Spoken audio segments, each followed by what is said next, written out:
Hello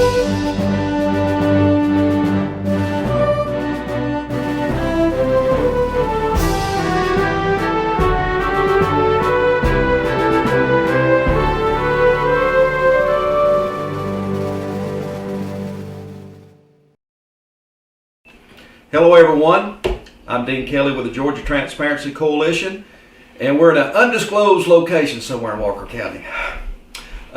Today I am with Perry Lamb. Perry is a candidate for the chairman of the Walker County Board of Commissioners. As you all know, Walker County is in the midst of a transition, moving from a sole commissioner to a board of commissioners. 4 districts with a chairman. Perry is running for chairman.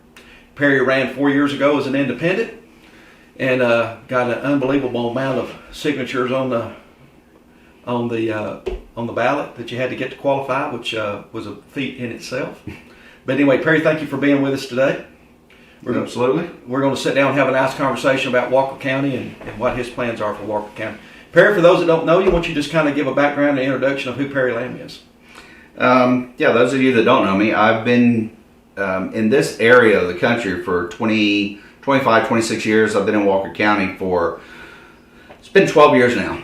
Built a house in Lafayette. Originally, I am from Savannah.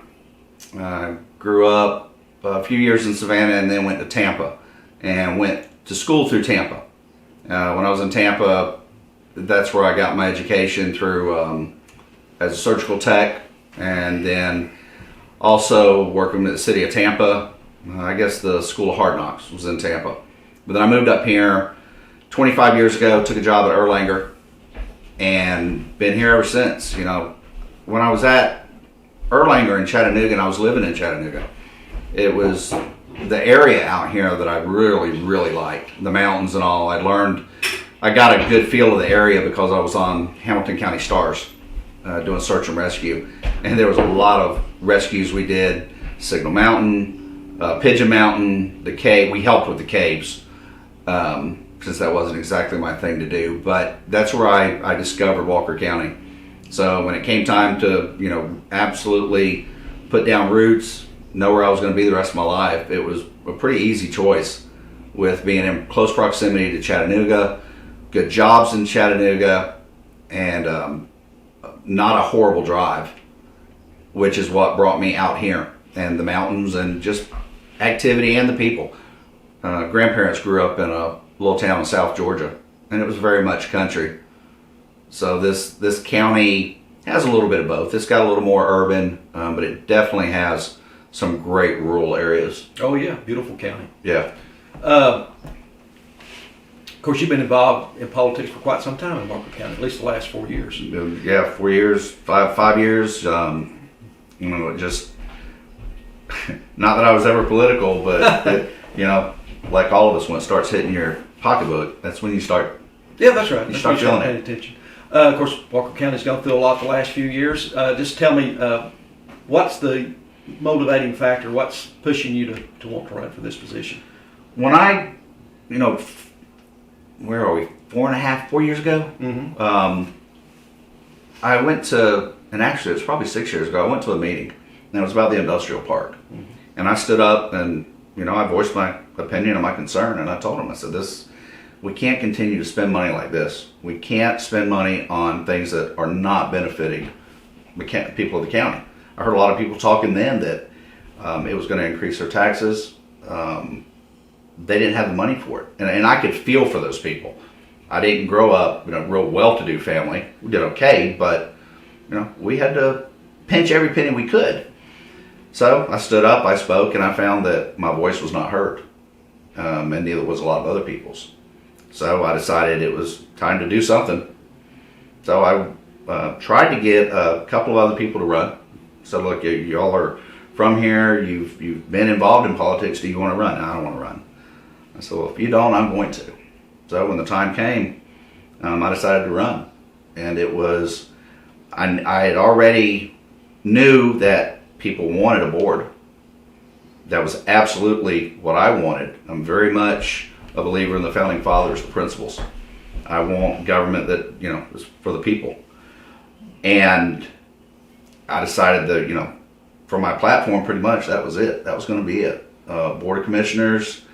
And whether I lost, I was going to make sure that it was going to be spoken about. It was going to be heard. I was going to hammer it. I had a little bit of a bully pulpit through the debates and, through media just because I was running.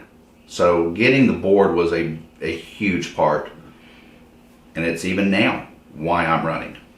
This board's too important. Yeah, it is. This board... especially being the first one. Yeah. I don't want to see it go back to a sole commissioner. I think we're at 5 maybe in the state. 5 or 6. Yeah. None of the country has sole commissioners. We need to make this board work. Yeah, Georgia is the only state that even allows sole commissioners, and there's a handful of them. I think 6. I think 6, but I'm not sure. Yeah. That are left. And Murray County went to a board of commissioners and failed and went back. Went back That's to right. sole commissioner. And if we have, there's challenges to it. Mm-hmm. There's absolutely challenges. You need to be able to talk to people. You need to be able to communicate. You need to have an understanding. Also, now this job is going to require more of a county manager. Yeah. You're going to need to be able to get out on the roads and make sure you can crunch those numbers and run efficiently, get the jobs done. People want services.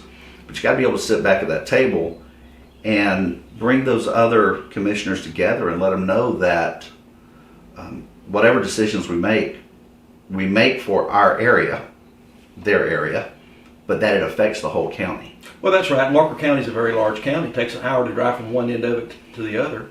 Like a lot of people don't realize that aren't necessarily from here that how much of Lookout Mountain is in Walker County. Yeah. And but yeah, it takes about an hour to drive from one end to the other. The what may be pressing issues at the north end, there's a totally different set of issues at the south end. So this is going to require, as chairman, a different skill set, or actually a broader set of skills. Yeah. To work with these boards. So what's going to be your philosophy as far as working with these other board members? The other board members, and I've talked to all of them, Mm-hmm. and I think all of them have good ideas. Some of them, in my opinion, they need to just look at how it affects the whole county. Yeah. But I'm all for listening to them because they should be listening to their constituents. Mm-hmm. What I want from the board and from those members is honesty, transparency, and candor. Yeah. I want candor from all of them. That's the way we're going to get this county moving forward. And the board, the most important thing to get that done is to be able to sit down and have a conversation with them. And of course, all the personalities are going to be new. I don't know how well you know them all. I know you said you met them all. And a lot of it's going to depend on who gets elected. Of course, the thing that I'm concerned about, and of course that's going to depend on the leadership of the chairman and the board members themselves, is the possibility of fragmentation and arguments and all of us not be able to pull in the same direction. Mm-hmm. So, and that's going to happen I try to keep it as my philosophy. I have my opinions, and my opinions are strong opinions. But that doesn't mean my opinions are right. And I hope that these other commissioners coming in understand that their job, like my job is anytime I've been in management, I felt my job was to go to my boss, jump up and down on the table and make sure he knew what my people wanted, and then to sit down and find a way to make that happen that benefited everyone. and sometimes you have to compromise. And that's what I want from the commissioners. Mm-hmm. Come in there, scream, holler, tell me what you want. Have it with passion. But then understand, okay, it's not always going to be everything that you want. We've got to do that in conjunction with the other districts. Mm-hmm. Like you said, we've got different issues. So you'll have a commissioner from the north end that wants more businesses. They, want the roads clean, since that's the first thing that anybody from Tennessee sees when they come in, is the north end of the county. Or up there, the code enforcement's a big issue. The code enforcement is really a not on huge, the south end. Yeah, it's a huge issue, but it's not on the south end. Right. I got neighbors that are farmers. Mm-hmm. They're going to have 3, 4, 5 tractors in their field. It's not junk. That's parts. Yeah, that's right. That's what they go to when one of their tractors tears up. Mm-hmm. So, but at the north end, there's got to be a balance. And what we've done is, when it comes to the codes down at the north end, is apply laws that I say draconian because they try to enforce a very strict law or code ordinance at the north end, and it doesn't work on the south end. Right. So you've got to have specifics for each area. With these districts coming in, you'll have a district commissioner that can say, okay, we need, this is how we need to approach this problem. With codes, I'm a constitutionalist. I adamantly do not want to see a codes department person driving down the road looking into my yard. That's not his job. Or inspecting, going around the back of your house and coming through your fence and going to the back of your house. Yeah, when you hear these stories, it's like, have they ever read the Constitution? Do they understand the Fourth Amendment protects people's property rights? That can't happen. We're spending $700,000 on a codes department, and we can't even get a tire dump cleaned up. That the state has said they'll fund. They'll pay for it all. All we got to do is go out there and clean it up, and then they will pay us everything back that we need. But yet we have a codes department spending $700,000 with employees that at one point were not even post-certified, but yet carried guns onto people's property. Look, again, constitutionalist and liberty. Don't walk on my property with a gun unless I invite you or unless you have a warrant. And, there's a video out there right now that shows them walking on property without a warrant and telling the people, I don't have to have a warrant. Well, yeah, you do. At one point I asked for the training that all the people had in the codes department. Their way of not giving it to me was telling me it was going to cost $600. So you try to find this stuff out. I heard our commissioner talk about transparency. I'm going to be the most transparent. Okay, great. I asked you for paperwork. Why do I not get it? Why do I ask for, well, what's their training? Where'd they come from? What are you requiring of them year after year? Well, I'm not going to tell you, or you're going to spend $600 before I tell you. Citizens can't do that. That's why I put out a bunch of proposals, and one of them was just an open records. That should not be something anybody has to search for. Not overly search. Go into a computer, go into a website. Here's everybody's training. Here's their certifications. Yeah. If someone comes knocking on your door, you ought to be able to go pull up that code enforcement officer, and you ought to be able to see that they're certified. Yeah. On all of it. Whatever they're required to have, make sure they're certified on all of it. I can't cut someone open and just not be certified. I got to meet requirements every year to do that. Steve Wilson's men have to meet requirements every year. Yeah, I imagine they have continuous education like they do in most professions. Yeah. So that's a huge issue. Setting up rules and saying, well, we're just going to apply these rules across the board, that don't work. Yeah, Walker County's a big county. Yeah, it needs to be a complaint based. Well, and that's one thing I like about one thing I do like about the Board of Commissioners is that if you are the representative from Rossville, you can sit down and say these are the set of codes that we need in our community, and like I said, I think a universal set of codes is a mistake. That they ought to be district, just like they are with our board. And then you're putting the financial burden on the person that you're infringing upon their rights. Mm-hmm. You throw a county attorney that has as much money as they need. It's your money that they're using to prosecute you. Yeah. Shouldn't be that way. We need to get it out of the legal system. We need to quit tying up our courts, wasting money there. You've got 4 district commissioners. Why don't you sit them at a table and have them mediate it, talk about it, and come up with a solution? Then if you can't, okay, we'll take it the next step. But to automatically throw it into the courts, I don't like that. Well, when I interviewed Alan Painter, who's running for District 4, that was his idea also, that there be a mediation step to try to work out the issue before you go to court and cost people a lot of money. Yeah. There's people you're going to knock on their door and they're going to have a problem. Let's take one of my solutions that I want to do, what I want to see happen. Someone has a bunch of garbage in their yard. Okay. Walk up and knock on their door. Don't do it with a gun. And don't do it with a frown on your face. You may knock up, Mr. Mrs. So-and-so. How can I help you? Maybe they have issues. Maybe they broke their leg. Maybe they're disabled. You say, okay, what can we do to help you? Well, I've also started a website that was it's really a meeting place for people with who want to volunteer. Mm-hmm. I also did a survey that listened to the people. There's a lot of people in this county who want to survey. So this website, the volunteers can go to and say, look, I want to help. I can fix porches. I'm a plumber. I can cut grass. Then you have this person who you're knocking on the door that says, I'm disabled and I can't get this garbage picked up. Great. Okay. Let's connect you with the people on this other website who want to help you. Let's get them to help. So in this area, I think I know someone who had this problem one time. Let's have the volunteers come in, pick up the garbage. Let's put it on the road. For not a lot of money, $30,000, $40,000, $50,000, you can buy a brush truck that Lafayette has and the city of Rossville has.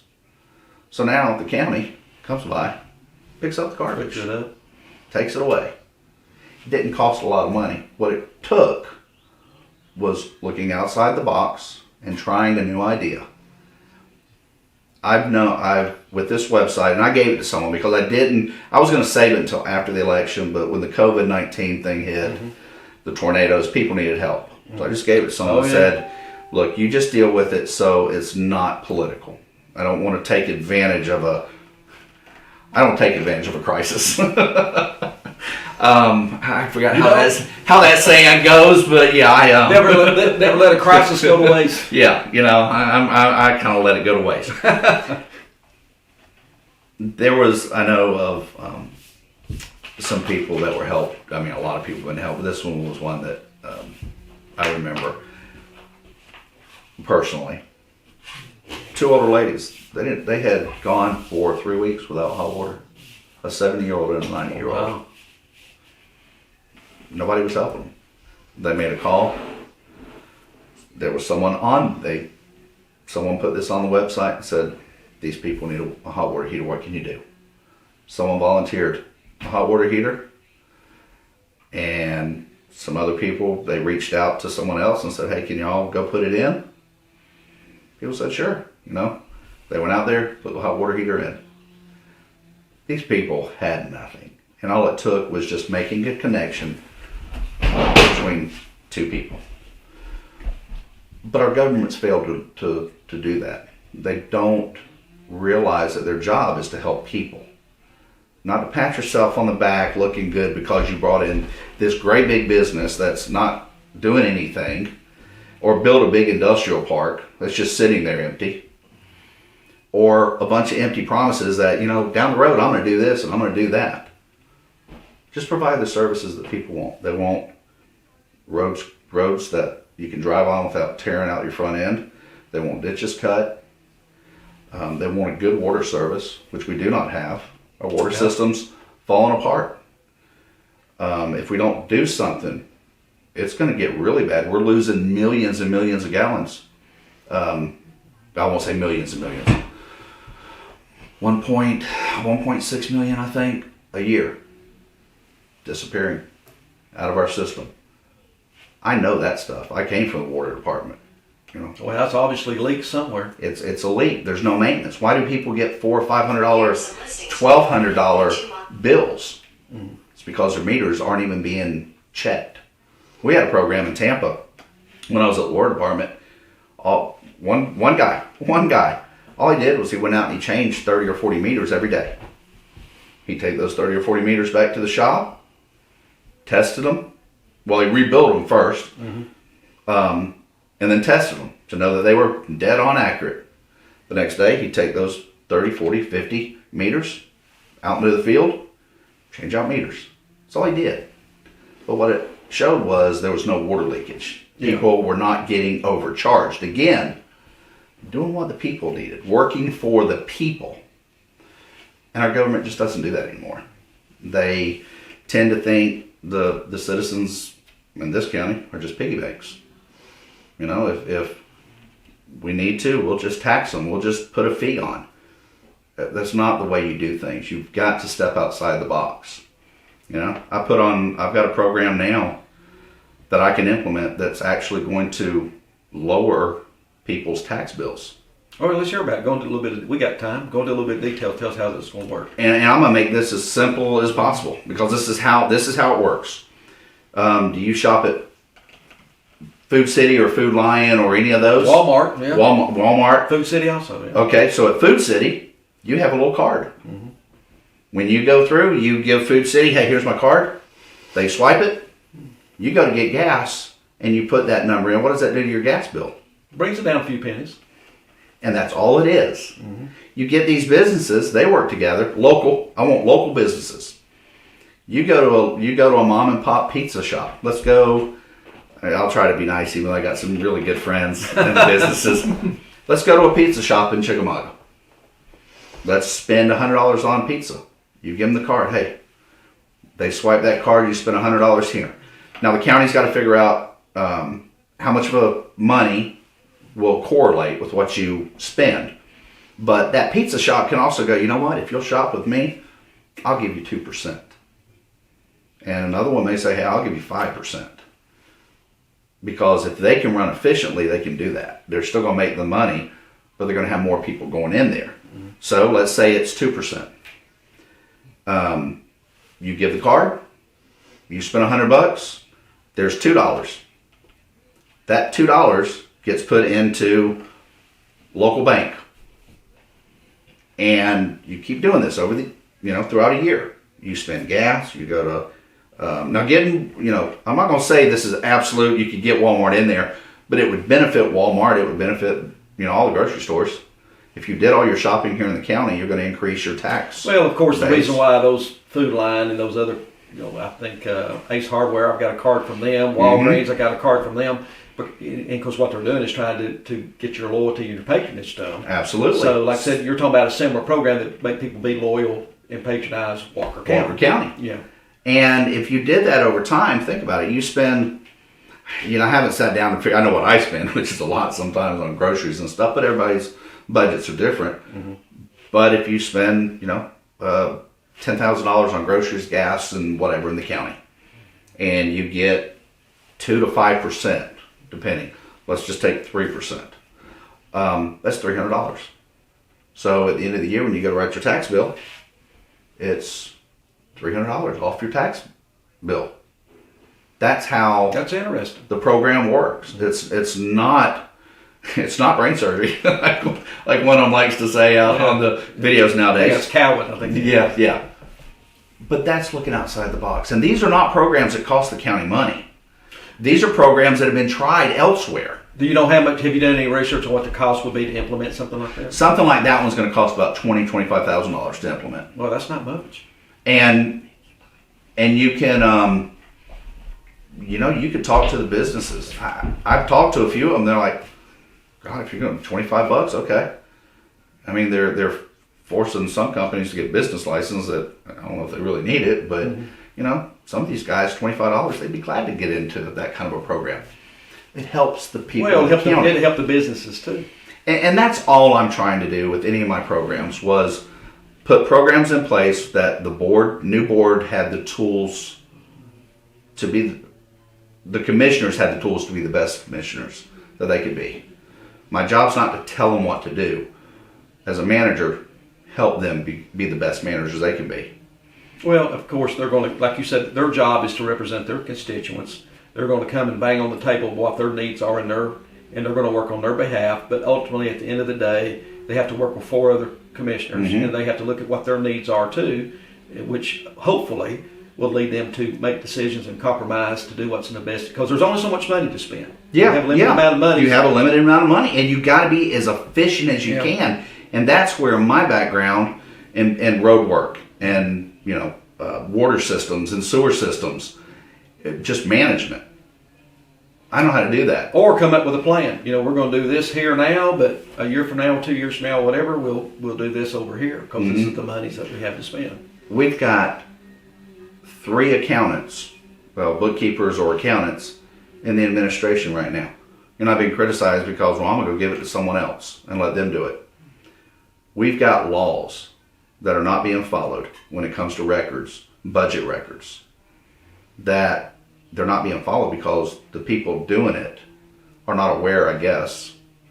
That's why you hire someone. You bring in somebody who absolutely knows the laws and gets it done. That is number one in any management, is you put the most qualified person in that job. I've heard someone say that they know all about the budget. Well, I could go back 3 years and there's paperwork that you're supposed to file that's not been filed. Why? If you're the best person for the job, why aren't you doing it? Yeah. So let's put the best person in there. Let's put the best person in our management jobs across the board. Well, Perry, we've only got a few minutes left, so if you would, if you want to take a few minutes and tell the folks out there why they need to vote for Perry Lamb. I've been talking about this Board of Commissioners for several years, and it's very important to me. But I also understand that our government needs money to function, but that there are many people in this county that don't have money just to throw away. And our government needs to learn to be efficient. My job will always be to make sure we run efficient and that the services get provided. I will implement the tools. They're on my website, perrylamb.com. They're programs that will save the county money, that will make the county transparent, hold them accountable. This new Board of Commissioners has to succeed. I want it to succeed. But it's going to take the right people. It's going to take especially the right chairman who understands how to get out, how to do the job of a county manager, how to make sure your roads get done right, that they're maintained, that we have maintenance programs that keep water systems functioning, sewer systems functioning, our ditches and our drain pipes clean. That's what it's going to take to move this county forward, being efficient with your tax money.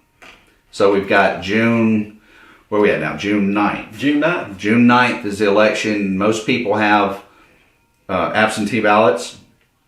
If you have any questions, I'll answer any questions. I'm really a front porch kind of person. Unfortunately, with the COVID-19, got to do it by phone or Facebook, but I'll answer any question. And again, June 9th, vote for Perry Lamb for Walker County Chairman. Thank you very much. And Dean, thank you. Thank you. I appreciate it. Thank you for being here. Early voting will be I think there's only going to be one early voting location in Lafayette. That will be the week before the election. So if you want to early vote, avoid the long lines, because I'm sure with the coronavirus that there may be some long lines because of social distancing and all that. You never know what's going to happen. I'm telling people, you can take your ballot if you want to go somewhere and vote. You may have to do a provisional, ask for a provisional ballot, but we don't know what's going to happen. That's why I'm telling people, look, if you send in a ballot and you got it, vote, and you're done, and you know your vote is counted. We could have a meltdown in another 2 weeks, and they have no voting. Well, and we don't know if they're going to have enough volunteers to open up every precinct. That's right. Because a lot of those are elderly people who are going to want to stay away. Yes. And of course, I've talked to Jim Buckner. They're going to make sure everything's sanitized and disinfected and all that. But you're going to have to do that on a regular basis throughout the day, and that's going to slow the lines up. So, yeah, absolutely. So if you don't vote by mail, vote early. Just don't vote often. Yeah. Thanks again. Thank you, Perry. Thank you. And I'm sure you'll be hearing from Perry in the very near future. Thank you so much. June 9th. Bye-bye. Be sure to vote.